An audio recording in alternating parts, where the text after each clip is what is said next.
Good morning and welcome to another episode of Tasty Tuesdays. This morning I'm going to do more of like a tip of the week as opposed to a recipe, because I know we've got a lot of customers that have like medicinal mushrooms in their cupboards and they just don't know what to do with them. Or maybe you don't have time to make a smoothie during the day, and so by the end of the day you're kind of kicking yourself thinking like, oh man, I didn't get my mushrooms in me today. So I just wanted to tell you one of the ways that I use my medicinal mushrooms.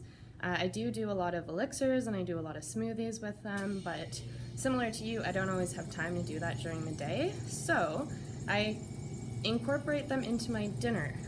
A couple of the mushrooms that work really good in savory cooking are lion's mane and Poria, because they have very mild flavors.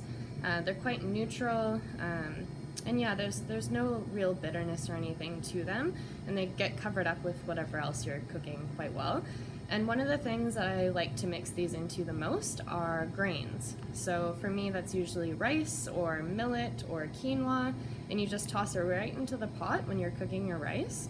Ideally throw in some bone broth instead of just water, and then you've got a really, really nutrient-packed side dish.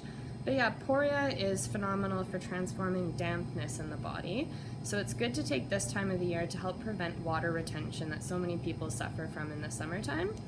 And Poria is also a really nice harmonizing mushroom. So if you're putting in herbs from kind of all different places around the world, like what I do in my elixirs oftentimes, the Poria kind of gets them all to get along better and harmonize. The lion's mane is getting a lot of attention these days for its ability to increase nerve growth factor. So this can actually help to regrow nerves and neurons in the body, which is phenomenal for all sorts of different conditions, from MS to Alzheimer's to dementia, to students that are just looking to sharpen their mind when they're studying. And this is also a good mushroom for helping to rebuild the gut lining. So yeah, I just wanted to give you guys my suggestions for how I incorporate medicinal mushrooms into my life, because things can get hectic, but something most of us do are cook dinner, so it's a really easy way just to get them in you at the end of the day. All right, thanks for listening.